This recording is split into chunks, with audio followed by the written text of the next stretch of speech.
violence, and on in so many ways, it was a terrible. Hollywood has seen many tragedies, but none has haunted the world quite like the death of Natalie Wood, the radiant star of West Side Story and Rebel Without a Cause. On the night of November 28, 1981, she was found drowned near Catalina Island, only a few hundred meters from the yacht Splendor, where she had been with her husband Robert Wagner and co-star Christopher Walken. The report at the time concluded it was an accidental drowning. But the strange bruises, the suspiciously long delay before she was reported missing, and her lifelong fear of water made the public refuse to believe in the word accident. For more than 40 years, the truth was buried beneath the waves, and the last man to see Natalie alive, Christopher Walken, chose silence. Until now, at 81 years old, he has finally broken that silence with a single short sentence, but one powerful enough to shake all of Hollywood. Not everything was written in the report. One line that reignited everything. What really happened that night? Why did Christopher Walken choose to stay silent for half a lifetime? And why only now has he decided to speak? Let's find out. When Natalie Wood took on the role in the 1981 science fiction film Brainstorm, her co-star was Christopher Walken, the Oscar-winning actor known for his cold gaze and strangely magnetic presence. The two quickly grew close. Walken was different from the rest of Hollywood, calm, introspective, and the kind of man who made you feel truly heard. For Natalie, he was a rare moment of understanding in a world that had grown too noisy, too demanding. But that closeness did not escape the eyes of Robert Wagner, her husband, once the image of masculine perfection on American television. Their love had long been considered destiny. They married, divorced, then reunited as if fate couldn't bear to keep them apart. Yet beneath the glamour of red carpets and champagne parties, cracks had begun to form. And Walken, whether by accident or design, became the quiet center of those unspoken suspicions. When filming wrapped, Wagner invited Walken to join him and Natalie on their yacht, the Splendor, a lavish vessel moored in Los Angeles for a Thanksgiving weekend getaway. It seemed like a friendly gesture, but years later, many would call it the invitation that sealed Natalie's fate. On November 27, 1981, Splendor departed Marina del Rey, sailing toward Catalina Island off the coast of California. The sea was calm, the wind gentle, the kind of perfect evening made for laughter and wine. 3 people, 1 famous couple, and 1 quiet co-star set out from the mainland, not knowing that only 2 of them would ever return. Because sometimes tragedy doesn't begin with a scream. It begins with a lingering glance, a careless word, or a glass of wine poured too late into the night.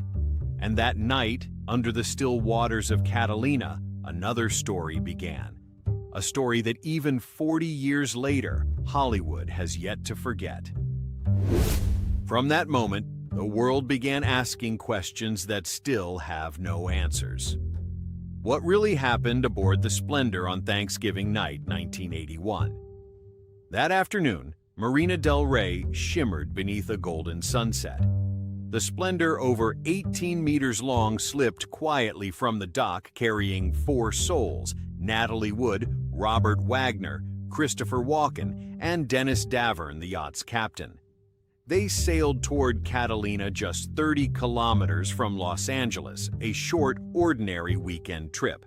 No one could have imagined it would become a voyage of no return. The day passed peacefully. The sea was gentle, the wind soft. Natalie wore a white sweater, laughing as Walken told stories from the Brainstorm set. Wagner, as usual, sat quietly sipping wine, his smile faint. Everything seemed perfect until the sun dipped below the horizon and the 3rd and 4th glasses of wine were poured. Under the dim yellow lights of the deck, Walken and Natalie spoke about work, about art, about the kind of roles she longed to play again. She smiled faintly and said, "I miss acting for passion, not for fame." Wagner said nothing. He swirled his glass eyes, fixed on them. No one noticed that the space between the three of them was changing closer between the co-stars farther from the husband. As the night deepened, the air thickened with alcohol and tension. According to Captain Dennis Davern, who later broke his silence, the mood turned heavy. A careless remark from Walken about career, a look from Natalie and Wagner snapped. Voices rose, arguments turned to shouting. Glass shattered. Something heavy struck below deck. Then, silence. After that, Davern recalled there was a stillness so cold it made the hair on my neck stand up. I heard footsteps on the deck, a splash, and then nothing. Around midnight, Natalie was gone. No one, not even Walken, knew the moment she disappeared. Wagner claimed she went to bed. Walken said he heard a noise but didn't think it was serious. It wasn't until dawn that they realized she was missing. 3 hours later, her body was found floating near Catalina's shore, dressed in a nightgown, red jacket, and socks. No shoes, no dinghy nearby. The sea was gray, the air sharp with cold, and the sound of Coast Guard engines echoed through the mist. The first report concluded simply, accident. She fell while trying to tie down the dinghy. A short sentence to close the life of a luminous star. But everyone who knew her director's friend's family disagreed. Natalie was terrified of water, her sister Lana Wood said. She would never go near the deck alone. Never. So why did she leave the cabin? Why did a woman haunted by her fear of drowning end up alone in the dark sea nearly 2 kilometers from the yacht? No one could answer. Police closed the case under accidental drowning, but the public didn't believe it. The press didn't believe it. And perhaps most haunting of all, the man still alive on that yacht, Christopher Walken, didn't seem to believe it either. From that night on, silence began. A silence heavier than the waves off Catalina, and it would last for 40 years. The next morning, as sunlight broke over the gray water, newspapers everywhere screamed the same headline, "Natalie Wood dead at 43." Photos of her body shrouded in a white sheet beside the soaked red jacket stunned the world. Hollywood mourned a golden-era icon gone in mystery. Robert Wagner, grief-stricken, appeared on television. Voice trembling, "I lost the most important part of my life." Christopher Walken. The only other man aboard that night vanished. No interviews, no statements, no appearances. He erased himself from the story that everyone else was desperate to tell. Months later, in one rare encounter with reporters on a New York street, he stopped only long enough to whisper, "Nobody really knows what happened. It was a tragedy." Then he walked away, leaving behind hundreds of unanswered questions. From that moment on, he seemed to close the door to the world. Those who had worked with him said Walken had changed greatly. He spoke less, laughed less, and always kept his distance. He used to crack strange jokes that made the whole crew laugh, but after 1981, that humor vanished. In his eyes, there was something both empty and heavy, as if his mind was still trapped somewhere amid the waves of Catalina that night. One co-star once said, "In his eyes, I saw 2 Christopher Walkens, one standing before me and one still lost on that boat." Throughout the 1980s and 1990s, Walken continued to act, appearing in eccentric villain roles or lonely characters he portrayed with a cold, unsettling energy.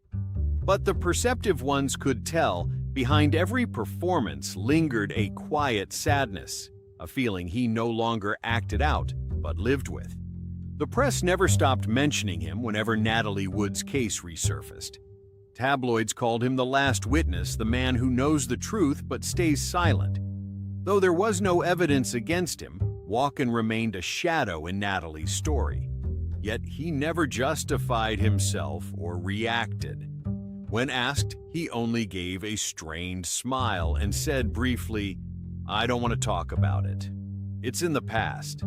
Public opinion was divided. Some believed his silence was out of respect for the deceased. Others thought he was hiding something deeper, fear perhaps, or guilt. One journalist wrote, "Christopher Walken's silence is the thinnest and strongest veil Hollywood has ever seen." Over the years, that silence became part of him like a second skin. It followed him on set, in interviews, even in the audience's gaze whenever he appeared. People began calling it the silence of Walken. A silence so strange it seemed to have a life of its own. Because when a man doesn't speak, the world will speak for him. And the fewer words he said, the more haunting Natalie Wood's death became. New theories surfaced endlessly: jealousy, murder, accident, cover-up. Yet amid all that noise, Walken chose to remain outside it all, quiet as the Catalina night, perhaps having seen, heard, or felt something that even at life's end he still could not say. And so 40 years passed, hundreds of articles, dozens of documentaries, thousands of rumors. But Christopher Walken never spoke. Only once, when a reporter asked if he still thought about Natalie Wood, Walken gazed into the distance and whispered, "It stays with me." A short answer, but chilling. For sometimes silence itself is the saddest confession of a lifetime. For nearly 3 decades, Natalie Wood's death was considered a tragic accident. The case was filed away in the Los Angeles police archives, and the public grew used to the ambiguity. Each year around late November, the press would print a few memorial lines, then fall silent again. Only those who had been on the splendor that night were never truly at peace. Among them was a man named Dennis Davern, the Splendor's captain, who had sworn to police in 1981 that Natalie's death was an accident. He kept that statement for nearly 30 years, until one autumn morning in 2009, when he appeared on live television and uttered the words that stunned America: "I lied." Davern confessed that the night had been far from calm. His voice was hoarse, trembling slightly, but his eyes full of regret. There was arguing, shouting, and fear. "I heard it all." According to his new account, Robert Wagner grew angry after dinner, jealous of how close Natalie and Walken had seemed. A glass fell, words were exchanged, and then Davern said a real confrontation broke out in the cabin. He remembered hearing things crash, Wagner shouting, and then silence. Minutes later, only the sound of waves and the cold wind remained. Natalie was gone. Davern said he begged Wagner to call for help, but Wagner refused, saying she probably went somewhere, she'll be back soon. When Davern finally called the Coast Guard, it was too late. Dawn was near, and Natalie had been dead for hours. That confession shook Hollywood. Newspapers that had long moved on suddenly reignited the story. Everyone wanted to know, why had Dennis Davern stayed silent for 30 years? Fear, pressure, or someone who made sure he couldn't speak? 2 years later, in November 2011, the LAPD officially reopened the case. And in 2018, they released shocking news: Robert Wagner, the husband who had been on the boat that night, was listed as a person of interest in the investigation. The new inquiry delved into details once overlooked. Forensic experts re-examined the scene photos and medical reports, realizing the bruises on Natalie's body did not match a random fall into the water.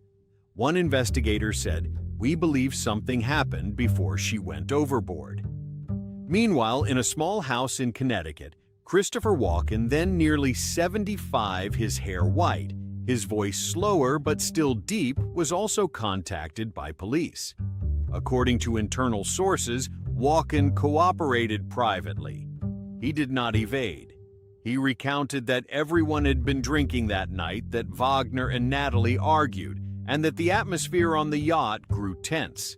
When asked if he had seen or heard anything unusual afterward, he paused for a long time and said only, "I remember the wind was very strong." And then, nothing. That was all he said, accusing no one. defending no one, just a quiet confirmation that the night had not been peaceful. Walken's testimony combined with Davern's confession reignited the Natalie Wood case. Major outlets like the Los Angeles Times and Vanity Fair ran investigative series. TV specials aired. Fans worldwide debated fiercely. Yet even with the reopened file, justice stood still. There was still not enough evidence to charge anyone.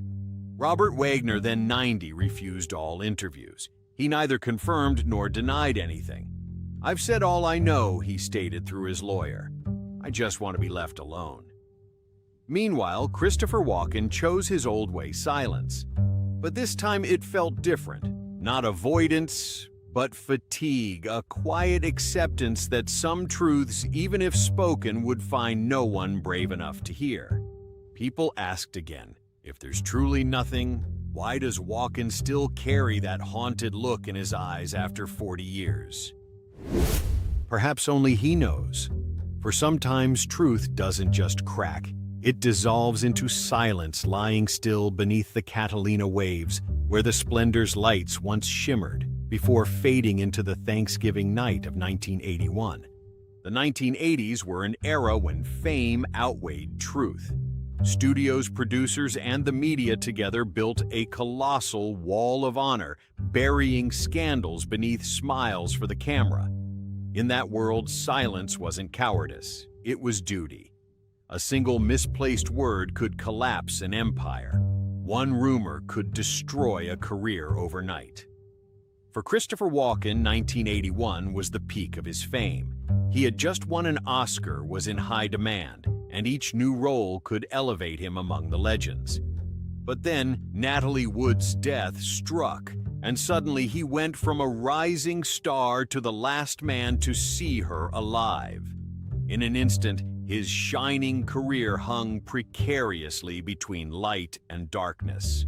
Those in the industry knew the rule well: if you want to survive, stay silent. One agent told him bluntly, "Christopher Hollywood doesn't need another scandal. Say nothing and you'll be protected. Just keep acting and forget it ever happened." That simple yet cruel sentence defined Walken's only choice. If he spoke the truth, he'd lose everything. If he stayed silent, he'd survive, at least in Hollywood's eyes. As for Robert Wagner, with his influence and image as a beloved husband, he stood in a far stronger position. In 1980s, Hollywood idols were untouchable. The industry would rather protect a reputation than confront the truth. If forced to choose between truth and fame, it would always pick the latter and hope the audience never noticed. So everything fell quiet. News reports vanished, interviews were edited, some testimonies disappeared from the files. The case was swiftly labeled an accident and pushed off the front pages. Walken kept acting. Wagner returned to television, and Natalie Wood remained only a black and white photo on a magazine cover. Hollywood did what it does best, turned tragedy into legend and truth into something no one dared mention. Yet no one can escape forever. As fame's lights dimmed, Walken began to face himself. In one of his final interviews, he said softly, "Silence doesn't protect you forever. Eventually, truth finds you." The words sounded like a confession, or perhaps a warning to Hollywood itself, where silence is an art of survival. And maybe that's why even in old age, Christopher Walken's eyes still carry that shadow. For in a world where reputation is guarded by walls of deceit, he remains the one man who carries both the truth and the fear of speaking it. Sometimes the most terrifying thing in Hollywood isn't the scandal, it's the silence of those who witnessed it. Time quietly passed. 40 years after that fateful night, Hollywood had changed. Christopher Walken, now 81, was just an old man with silver hair living reclusively in a small house in Connecticut, far from the spotlight that once made him a legend. He no longer acted much, rarely gave interviews. But one autumn afternoon, in a rare conversation with a film magazine, Walken said something he had never admitted before. His voice was low, raspy, trembling slightly with age, yet chillingly clear. "I regret it. There are things I should have said. No one knew whom he meant, Robert Wagner, Natalie Wood, or himself. But that one sentence was enough to stun the entire media. For the first time in more than 40 years, Christopher Walken had implied that the night in question was not just an accident. In the interview, he didn't accuse anyone, didn't reveal any details. He simply added one quiet line that sent chills down the spine. Sometimes silence can kill a part of you. Major newspapers reprinted his words, calling them a confession through silence. Those short sentences spread like a crack through the wall that had been sealed for decades. Television shows and podcasts across America immediately began dissecting the case again, replaying old footage, analyzing every expression Walken had made over the past 40 years. But Walken himself seemed indifferent. When the interview ended, he stood up, gave a faint, sad smile, and quietly left. The reporter later recalled that as Walken reached a window, he stopped, gazed at the sea for a long moment, and whispered as if to himself, "The waves are still there." But she's not. The room fell silent. For Christopher Walken, that may have been the final release. For years he had lived with a buried memory, haunted by the thought that maybe with just one small action, one word at the right moment, everything could have been different. For the world, his confession came as a late shock, a reminder of a mystery, long thought to be asleep, reopening Hollywood's old wound. Because Natalie Wood may be gone, but the questions surrounding her never died. The story of a woman terrified of water yet found drowned at sea still leaves millions unsettled. And somewhere within those faded memories, people still recall Walken's sorrowful eyes, the eyes of the last man to see Natalie alive. He didn't cry nor defend himself. He simply let the memories speak for him. And perhaps after 40 years, that was all he could do, speak half the truth and keep the other half to himself for the rest of his life. After that final interview, Christopher Walken almost completely withdrew from the public eye. He lived quietly by the eastern shore, where the winds were gentler and people spoke less of the past. A small house, a wooden chair, a cup of hot tea, and the crackle of an old radio each morning, that was all he needed.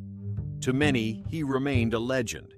But to Walken, perhaps he only wanted to be an ordinary man, resting in the silence between the waves, the sound he could never forget for 40 years. Natalie Wood, meanwhile, lives on in the memory of millions, not as the victim of a tragedy, but as an icon of an era. She was not only the actress of West Side Story or Rebel Without a Cause, but the image of a woman who dared to love, to live, to dream. Her daughter, Natasha Gregson Wagner, once said in a 2020 interview, "I want people to remember my mother for how she lived, not for how she died." The audience applauded. Yet behind that moment lingered a silence, one reserved for the things left unsaid, for memories that never found closure. Even as Hollywood entered a new century, it could not escape the shadow of that Thanksgiving night in 1981. Whenever people speak of the great mysteries of the film capital, Natalie Wood's name always returns like a scar that never heals. Documentaries, renewed investigations, endless theories, all proving just one thing: the truth can be buried, but it never disappears. As for Christopher Walken, no matter how far he ran, he carried it with him like a part of his body, like a shadow always following under the stage lights. Friends said that whenever he mentioned Natalie, his voice softened and his gaze drifted far away. Once, when asked if he still thought about that night, he quietly replied, "I think there will always be something left unsaid." That was how he ended the story, not with a confession, but with the quiet sadness of a man who had lived too long with memory. Now, both Natalie Wood and Christopher Walken belong to different chapters of history. Only the audience remains still unable to let go of one question that night beyond the sea and the darkness. What else drifted away with Natalie? Perhaps no one will ever know. Yet, in the Catalina night breeze where the sea and sky merge into one, people say that if you listen closely, you can still hear the waves whispering like the faint breath of a secret that never truly sleeps. What about you? Do you believe that after more than 40 years, Christopher Walken has finally spoken the truth? Or was it simply his way of freeing himself from the burden that Hollywood forced him to carry for half a lifetime? Natalie Wood is gone, but her story, that cold night on the Catalina Sea, still haunts us as if it happened only yesterday. A star extinguished, a man who chose silence, and a secret forever adrift between the waves. What do you think of that silence? Is it guilt? Or the only way to survive in a world where a single word can destroy a career? Share your thoughts in the comments below, and don't forget to share this video with those who love the untold stories behind Hollywood's glittering lights, and subscribe to the channel so you won't miss the next journey where together we revisit the people, the memories, and the secrets that once made the whole world hold its breath. Thank you for watching until the end, and see you in the next story where the lights of Hollywood fade. But the truth still remains waiting to be told.